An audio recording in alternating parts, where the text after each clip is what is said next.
नमस्कार, मी ज्ञानेश्वरीज रेसिपीमध्ये सर्वांचं खूप खूप मनापासून स्वागत करते। जुन्या बांगड्यांच्या या ट्रिक वापरल्या आणि चपाती बनवण्याच्या अगोदर तुम्हाला जर या टिप्स माहीत असल्या तर तुमच्या सुद्धा चपात्या अगदी टम्म फुगतील आणि मऊ लुसलुशीत सुद्धा होतील। नक्कीच तुम्हाला या टिप्स माहीत असणं गरजेचं आहे। प्रत्येकच महिलांना उपयोगी पडेल असा आणि महत्त्वाच्या काही टिप्स आणि ट्रिक्स शेअर केलेला आजचा हा व्हिडिओ आहे, त्यामुळे आजचा हा व्हिडिओ तुम्ही शेवटपर्यंत नक्की बघा। सगळ्यात आधी आपण पहिली टिप बघतोय ती म्हणजे चहाच्या कपामध्ये आपल्याला घ्यायचं आहे फक्त अर्धा कप किंवा पाव कपच पाणी घ्यायचे। खूप जास्त पाणी आपल्याला घ्यायचं नाहीये आणि या पाव कप पाण्यामध्ये आपल्याला टाकायची आहे पाव चमचा चहा पावडर। आणि या चहा पावडर मध्ये आपण टाकणार आहोत एक साधारण एखाद्या वेळेस दात घासण्यासाठी लागणारे जे टूथपेस्ट असतं, टूथपेस्ट कोणत्याही कंपनीचा असेल तरी सुद्धा इथे चालणार आहे आणि चहा पावडर सुद्धा कोणतीही असेल तरी चालेल। तुमच्याकडे जी आहे ती टाका, अगदी पाव चमचा टाकायची आहे। चहा पावडर पाण्यामध्ये मिक्स झाली की लगेच कलर बदलायला सुरुवात होते, कारण पाण्याचा कलर हा चहा पावडर सारखाच होणार ब्राऊन कलरचा।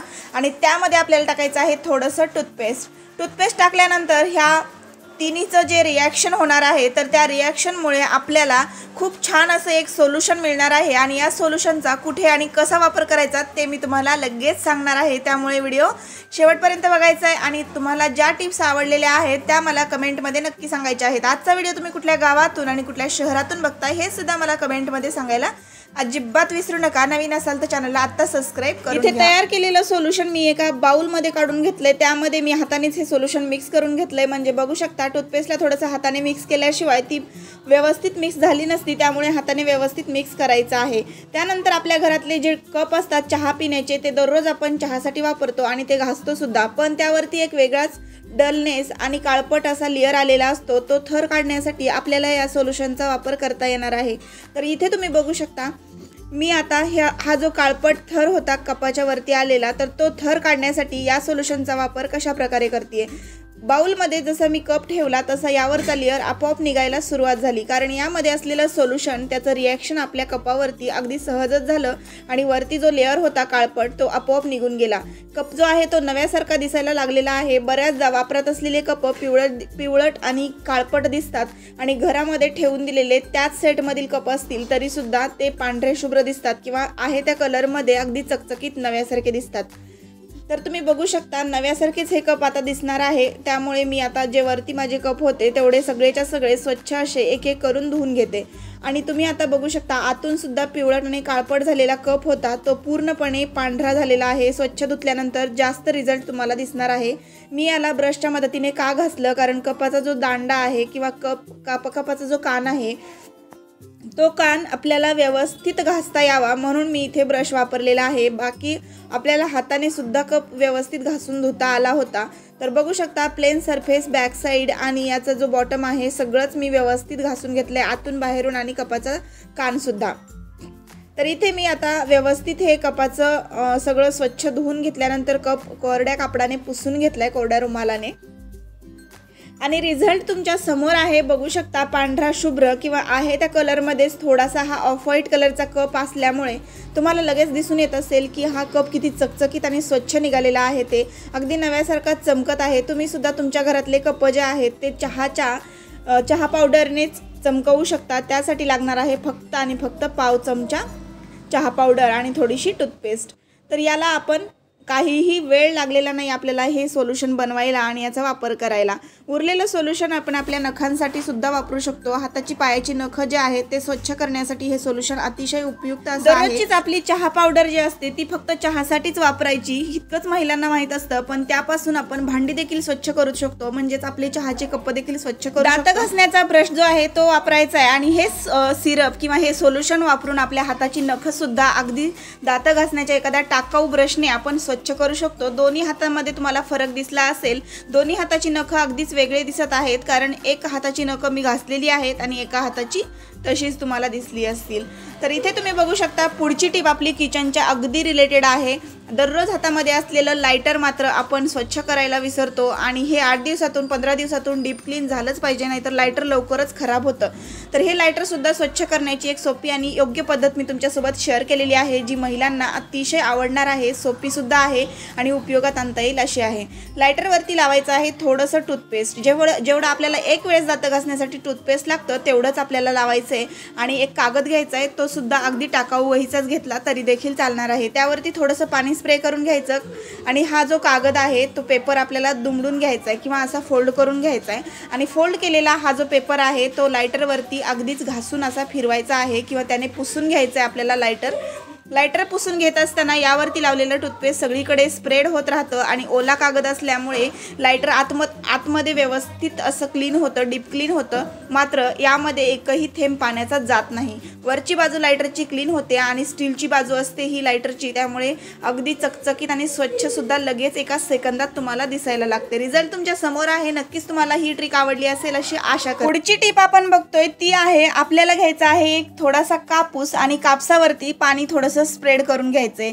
स्प्रे बॉटल नसेल तर हातानेच थोडंसं कापसावर तुम्ही पाणी टाकू शकता आणि पाणी टाकल्यानंतर यावरती सुद्धा लावायचं आहे थोडंसं टूथपेस्ट। बऱ्याच जणांना माहीत नसेल की टूथपेस्ट हे फक्त दात घासण्यासाठीच वापरलं जात नाही, तर ते वेगवेगळ्या क्लिनिंगसाठी सुद्धा वापरलं जातं। तर त्यासाठीच आपल्याला आता सुद्धा एक मी सोल्युशन बनवते किंवा एक अशा प्रकारचा कापूस बनवते की ज्याने आपल्याला भरपूर अशा गोष्टी साफ करता येतात। तर इथे मी आता घेतलेला आहे पाव चमचा सोडा। तर या कापसावरतीच अगदी एक वेळेस दातं घासण्यासाठी लागणारं टूथपेस्ट आणि त्यावरती पाव चमचा सोडा टाकायचा आहे। दोन्ही आपल्याला एकत्र हातानेच फक्त पसरवून घ्यायचे कापसावरती आणि हा चपटा केलेला कापूस जो आहे तो फक्त उचलून घ्यायचा आहे आणि आपल्या घरात असलेले तांब्याच्या बुडाचे जे पातेले असतात स्टीलचे, तर त्याची बुडं तुम्ही बघू शकता अगदीच काळपट झालेली असतात। लगेचच आपण ती स्वच्छ करायची आहे। त्यावरती हा कापूस फिरवला की लगेचच यावरचा काळा थर सहजच निघून जातो आणि आपल्याला तांब्याची पातेली जी असतात ते अगदी चकचकीत आणि स्वच्छ अशी मिळून जातात। यासाठी आपल्याला फक्त एवढंच करायचं आहे की हा कापूस यावरती फिरवून घ्यायचा आहे। जास्तच डल असतील आणि खराब असतील हे पातेल्याची बुडं तर आपल्याला मात्र इथे वापरायचं आहे प्लेन स्क्रबर, कारण इथे कापसाने हे निघणार नाही। जर तुम्ही हलक्या हाताने तुम्ही 8 दिवसाला हे क्लीन करत असाल तर नक्कीच तुम्हाला कापसाने जरी घासलं तरी सुद्धा याचा रिझल्ट छान मिळेल। पण माझं हे पातेलं बऱ्याच 1-2 महिन्यांपासून जवळजवळ मी याला घासलेलंच नाही आणि त्यामुळे मला हे घासायला थोडंसं कापसाने अवघड जाते। आता मी याला इथे वापरणार आहे स्क्रबर। तर प्लेन स्क्रबर वापरलं तरी सुद्धा रिझल्ट आपल्याला पटकनच मिळणार आहे। अगदी 2च मिनिटात आपण यावरती अगदी हे फिरवून घ्यायचं आहे आणि मी थोडंसं पाणी वापरलेलं आहे इथे, कारण मला अगदीच कोरडं घासायला ते जमत नव्हतं, म्हणून पाण्याचा थोडासा शिंपडा मारायचा आहे किंवा स्प्रे करायचे पाणी थोडंसं आणि नंतर याला घासून घ्यायचे। तर प्लेन स्क्रबर वापरल्यामुळे प्लेन स्क्रबरमध्ये बारीक बारीक तारा असतात आणि या बारीक बारीक तारा असलेल्या बारीक फोल्डिंगमध्ये किंवा या पितळेच्या किंवा तांब्याच्या भांड्यांवरती घासायला सोपं जातं। यावरती खूप जास्त क्रॅशेस पडत नाहीत, कारण तांब्या पितळेची भांडी घासत असताना शक्यतो प्लेन स्क्रबर वापरायचा आणि त्यानेच भांडी घासायची, कारण त्यावरती क्रॅशेस पडण्याची शक्यता कमी असते। स्टीलच्या भांड्यावर सुद्धा बरेच क्रॅशेस पडले जातात जर तुम्ही तारेची घासणी वापरली तर, म्हणून इथे मी तारेची घासणी न वापरता प्लेन स्क्रबर वापरलं। घासून झाल्यानंतर स्वच्छ असं हे पातेलं धुवून घेतलं। तुम्हाला दाखवलं, रिझल्ट तुमच्या समोर आहे। अगदी चकचकीत पातेलं झाले, पण आतून सुद्धा काही पातेले स्टीलची अशा प्रकारे काळे झालेले असतात। तर मी बाहेरून तुम्हाला स्वच्छ करायचं दाखवलं, पण आतून सुद्धा नक्कीच सांगणार आहे। बरेच पातेले स्टीलचे असतात पण ते स्टील बऱ्याचदा खराब निघतं आणि त्यामध्ये अशा प्रकारे काळपटपणा तयार होतो आणि हा काळसर झालेला स्टील जो असतो तो खरं तर प्युअर नसतो, खराबच असतो आणि त्यामुळेच अशा प्रकारे आपण हे स्टील जे आहे ते घासणं सुद्धा वेळोवेळी गरजेचं असतं। बऱ्याचदा काही पातेले स्वच्छच राहतात आणि काही पातेले अशा प्रकारे काळपट लेअरची बनतात। तर बघू शकता हे काढण्यासाठी मी वापरलेला आहे फक्त आणि फक्त पाव चमचा सोडा। हा सोडा आपल्याला प्लेन स्क्रबरनेच अशा प्रकारे पसरवून घ्यायचा आहे, हलक्या हाताने घासून घ्यायचा आहे आणि स्टीलचं पातेलं लगेचच तुम्हाला स्वच्छ असं चमकायलेलं दिसून येईल। पातेलं घासण्याच्या अगोदर किती काळपट होतं आणि धुतल्यानंतर किंवा घासल्यानंतर किती स्वच्छ झाले यातला तुम्हाला फरक जाणवलाच असेल आणि लक्षात आलाच असेल। प्रत्येकच गृहिणीला उपयोगी ठरतील अशा आजच्या सगळ्या टिप्स आहेत आणि पुढची आपली टिप आहे जुन्या बांगड्यांच्या रिलेटेड। भरपूर टिप्स अजून बाकी आहेत, त्यामुळे व्हिडिओ कुठे स्किप करू नका, पूर्ण बघा। आणि माझा हा व्हिडिओ तुम्ही कुठल्या गावातून आणि कुठल्या शहरातून बघताय ते मला कमेंट बॉक्समध्ये सांगायला अजिबात विसरू नका, जेणेकरून मला हे कळेल की माझा व्हिडिओ कुठपर्यंत पोहोचलेला आहे आणि माझा व्हिडिओ तुम्ही कुठून कुठून पाहत आहात ते। त्यानंतरची पुढची आपण टीप बघतोय ती म्हणजे अशा प्रकारच्या आपल्याकडे असतात भरपूर बांगड्या आणि या बांगड्या मात्र आपण कशा ठेवायच्या या विचारामध्ये असतो आणि आपल्याला वारंवार विचार करून सुद्धा पाहिजे तशा ट्रिक्स वापरता येत नाहीत आणि बांगड्या एकमेकांमध्ये गुंतल्या जातात। वेळोवेळी जेव्हा बांगड्या हव्या असतात तेव्हा मात्र शोधत बसावंच लागतं, ही बांगडी कुठे गेली, ती बांगडी कुठे गेली, किंवा सेट असतो त्यामधला इकडे तिकडे सेट झालेलाच असतो आणि त्या बांगड्या शोधण्यामध्ये बराचसा वेळ जातो। त्यामुळे आपल्याला काय करायचंय, जुन्या बांगड्या घ्यायच्या आहेत तारेच्या आणि त्या अशा कट करून घ्यायच्या आहेत।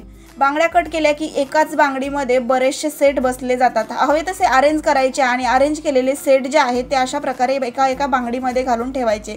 एका बांगडीमध्ये एकच सेट बसतो असं अजिबात नाही, 2-3 सेट एका बांगडीमध्ये बसू शकतात, छोटे छोटे असतील तर। मोठ्या जास्त बांगड्या असतील 1-1 डझनच्या तर एका बांगडीमध्ये बसून जातात।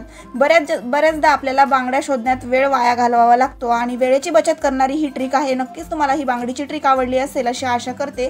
कुठेही बाहेरगावी जात असाल किंवा कुठे कार्यक्रम असेल, पटकन जायचं असेल तर वेळ वाया घालवायची गरज नाही, पटकन तो सेट उचलून घालता येतो हातामध्ये। या पुढची टीप आहे ती म्हणजे प्रत्येकच गृहिणीला उपयोगी पडणारी चपाती ही आपल्याला दररोज करावीच लागते आणि ही चपाती करत असताना आपल्याला एक महत्त्वाची ट्रिक वापरायची आहे, ती म्हणजे अशा प्रकारचे तेलाचे पॅकेट असतात तर हे पॅकेट आपल्याला फोडून घेतल्यानंतर यामधलं तेल आपण काढून घेतो आणि यामध्ये जे वाचलेलं तेल असतं शेवटी ते असतं अशा प्रकारच्या पॅकेटला लागलेलं, कारण हे आजूबाजूला लागलेलं किंवा पुड्याला आतून लागलेलं तेल मात्र आपल्याला काढता येत नाही। हे काढण्यासाठी काय करायचे, वरतून अशा प्रकारे हा जो पुडा आहे हा कापून घ्यायचा आहे। तयार झालेलं जे पीठ आहे म्हणजे चपाती बनवण्यासाठी मळून ठेवलेलं पीठ आहे तर ते आपण तेल थोडंसं टाकून नंतर मळून घेतच असतो। पीठ तयार झाल्यानंतर 1 चमचाभर तेल आपण टाकतो आणि पीठ मऊ करून घेतो।